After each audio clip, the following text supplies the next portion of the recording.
Maravilha, então terminou a nossa cadência de manhã, né? A galera aproveita ali para fazer algumas outras coisas, e à tarde, aí sim, aí geralmente a gente marca das 14 às 17, praticamente pega a tarde inteira, né? A segunda fase aqui do nosso Inspect and Adapt, que é a retrospectiva em si, tá?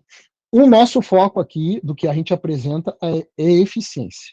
Não quer dizer que quando a gente for levantar o feedback das pessoas, não vá se olhar o todo, tá? Daí, no caso, sim, a gente olha o todo. Mas nesse segundo momento, a gente começa a nossa cadência da tarde olhando eficiência, certo? E é muito semelhante também para vocês que rodam a retrospectiva no Scrum, por exemplo, ou até mesmo um momento de Kaizen ali no Kanban, tá? E trazem métricas, é muito bom. É sempre mais saudável, que a gente enxerga como a gente está evoluindo em relação a números, tá? E onde estão possíveis gargalos, enfim. Como é que a gente organiza aqui, galera? Primeira coisa, então, olha só que bacana. O resultado que eu vou trazer aqui para vocês é de uma empresa que rodou o seu quarto trimestre de planejamento. Rodou a sua quarta PI Plane. Tá? Então, chegou no Q4 aqui. Olha só que bacana. A gente já traz uma evolução desde o Q1, no início do ano, até o Q4. Comparando o quê? O percentual do plano entregue, o que surgiu de escopo adicional e o quanto a gente precisou replanejar as entregas ao longo do trimestre. Tranquilo para vocês o entendimento disso daqui, galera? E por que é importante a gente trazer esses dados? A gente entendendo. Aqui é o momento de a gente ir cruzando também as informações, as métricas, para poder avaliar cenários e depois desenhar um plano de ação também que ajude a endereçar isso, tá? Na sequência, traz um dash aqui que melhor represente, né, os últimos números, as últimas métricas que tiveram no trimestre. Lembrando que aqui a gente está falando de funcionalidade, tá, pessoal? Sempre que a gente estiver falando de PI Planning, Program Board, entrega trimestral, a gente vai falar de, no mínimo, funcionalidade para cima. A gente não fala de User Story. User Story a gente trata só nas iterações ali, né? Dentro das sprints. Certo? Então, aqui é funcionalidade para cima. Posso fazer PI Planning, criar um Program Board com épico? Posso criar. Só que vai ser mais difícil administrar a entrega de um épico de uma iteração para outra. Né? Dificilmente, épico é uma coisa que a gente já entendeu que se leva na média de 3 meses, na média de 3 meses para executar. Como eu faço uma validação por iteração, o mais interessante é eu trabalhar com a moeda de funcionalidade, que é uma entrega mais tática. Tá? E aí sim, eu posso ter os marcos de atingimento, iteração a iteração, dentro do meu trimestre, representado pelos épicos, que daí são grandes entregáveis. Tá? Aí, galera, essa outra telinha aqui é de que software? É do Nave, tá?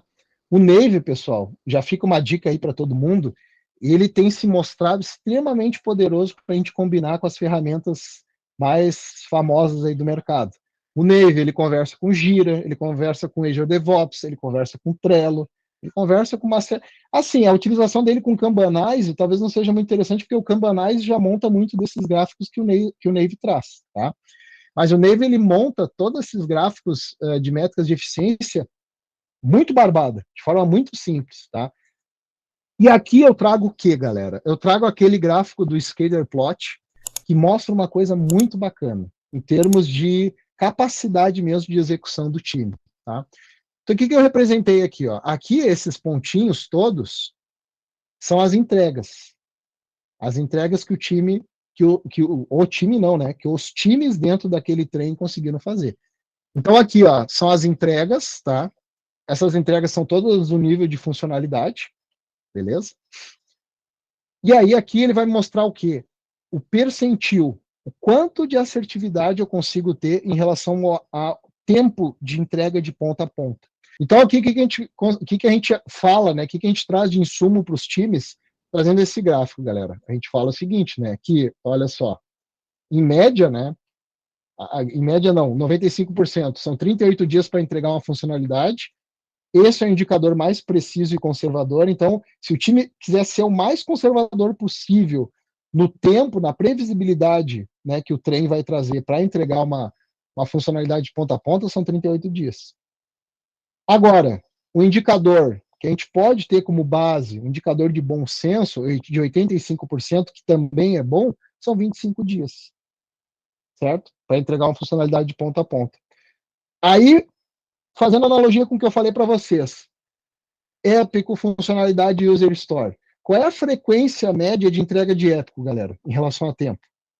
Na prática, assim, frequência média. Trimestre, quarter, né? Pode ser semestre, tá? Mas idealmente trimestral, a frequência de entrega de Épico. Funcionalidade, frequência mensal. User Store, frequência semanal, tá? A quebra do backlog. Então aqui esse gráfico está dizendo para nós, né, que esse trem aqui possui, né, essa média boa aqui, esse percentil, na verdade, né, de entrega de 25 dias. Estamos dentro da boa prática. Estamos dentro do tempo padrão de entrega de uma funcionalidade de ponta a ponta. Viram que, galera, as métricas que a gente traz aqui também não é nada muito aprofundado. É mais para que o pessoal tenha esse entendimento, né, de vazão, de percentil, né, dos tempos que a gente está levando para fazer uma entrega de ponta a ponta. E aí, claro, agora a gente vai dar um zoom maior em coisas replanejadas e escopo adicional para entender quais foram, né, esses escopos adicionais, quais foram os principais motivadores do replanejamento. Mas é legal, galera, sempre explore, sempre que vocês puderem explorar métricas, tá? No mínimo essas aqui que eu apresentei para vocês. Isso aqui seria o básico do básico. Falando né, de verdade, é o básico do básico, tá? A gente olhar esses principais indicadores. Posso me aprofundar mais de entender esses, por exemplo, esses pontos fora da curva? Todas essas bolinhas que estão aqui em cima, ó, acima da linha de 95%, são os pontos mais fora da curva possível. Posso explorar eles, entender o que aconteceu aqui? Pode dar um zoom neles, entender, né? E sempre com o objetivo de nunca, isso é uma entrega de time, né? Nunca naquele viés de buscar culpa, né? Mas não, entender o motivo para a gente trabalhar e tentar evitar, né, no próximo trimestre, esse tipo de situação que aconteceu e de fato jogaram essas entregas, né, num lead time muito grande, tá? Maravilha, o que a gente faz na sequência então? Vejam que é tudo um storytelling, né, galera? O que foi entregue, o que movimentou de ponteiro de negócio, eficácia, falando já de métricas e eficiências, um comparativo dos quarters, tá? Aqui a última foto do dashboard, que representava ali o dia a dia das entregas, tá? Aqui o percentil no final do trimestre, que representou, isso daqui já traz uma boa base, uma previsibilidade para a gente planejar as coisas para o próximo quarter, isso que é muito importante, tá? E aqui a gente vai dar uma olhadinha, então, para os dois últimos fatores, que é replanejados e adicionais. E eu sempre falo, galera, coloque as justificativas para que lá na nossa Inspect and Adapt a gente saiba coletar os motivadores e trabalhe em cima deles depois, para melhorar, tá? Então, galera, trabalhei aqui, né, entendi no detalhe as justificativas dos replanejados e os itens que foram adicionados. Show de bola. Tenho todos os insumos de eficácia e eficiência. Apresentei tudo isso para o trem, né, para o conjunto de times. Detalhe, quem participa, aqui a gente falou, né, de quem participa da parte da manhã, que a gente apresenta as entregas, né, blá, blá, blá, toda a parte de eficácia. Será que é toda essa galera que participa desse segundo momento aqui? O sponsor, ele pode entrar no final para ver o resultado final desse momento. Tá? Ele não precisa participar do processo de construção em si. Até porque, de alguma forma, isso pode inibir um pouco as pessoas. Vamos considerar que existem empresas, culturas e culturas, cenários. Tá? E outra, geralmente, quando a gente fala sponsor aqui, a galera é muito estratégica. Que, sim, tem um envolvimento muito de decisão e priorização dentro do nosso trimestre, dentro do processo, mas não é a galera que está muito no dia a dia da execução. Eles, de fato, não entendem, não acompanham muito essa parte mais tática operacional. Nesse ponto, eles não precisam participar da dinâmica como um todo, nem dessa parte aqui de métricas de levantamento, apresentação de métricas de eficiência. Agora, olha só que interessante, daqui a pouco vai se entender o quê? Putz, mas 21% desse escopo adicional foi porque os nossos sponsors estão empurrando goela abaixo coisas não planejadas no meio do caminho. Ah, legal, interessante.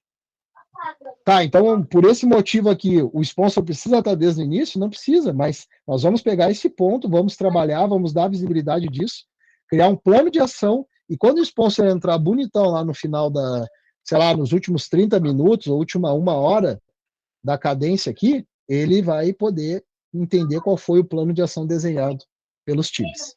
Então, vou marcar aqui, ó, em verdinho, quem obrigatoriamente tem que participar, e vou deixar aqui em azul quem é opcional, tá? Opcional, ou pelo menos participar no final. Então tá, galera, apresentamos todos os insumos aqui, o que a gente faz? Pau na máquina agora para coletar os feedbacks. O que eu gosto de fazer, galera, é o seguinte, eu já rodei das duas formas. Um trimestre, o Q3 eu rodei todo mundo escrevendo no Miro, e o Q4 eu fiz no Easy Retro. A gente teve muito mais respostas quando eu fiz no Easy Retro. Por que isso? Por mais que a pessoa entre com o usuário anônimo, né, e tal, acontece que no Miro, conforme a galera vai escrevendo, todo mundo vai vendo os pontos que estão sendo escritos, já vai lendo.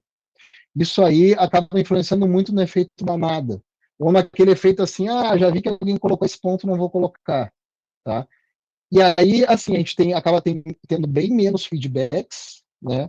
E, que queira ou que não, por mais que seja usuário anônimo e tal, o pessoal ainda fica um pouco com receio de expor sua resposta. Tá? Então, assim, os times executaram aqui e a gente combina. Geralmente a gente combina assim, galera, os 15 ou 20 últimos minutos do nosso encontro é para que vocês apresentem de maneira geral os planos de ação. E aí, geralmente, é o momento que a gente traz o sponsor. É algo que é para ser relativamente simples, objetivo, né? Tragam simplicidade no processo, mas sim levantem as informações de eficiência e eficácia de métricas que são importantes para a gente ter os insumos certos e o melhor direcionamento das ações que a gente vai estar trabalhando. Tá? Basicamente, a gente roda dessa forma aqui.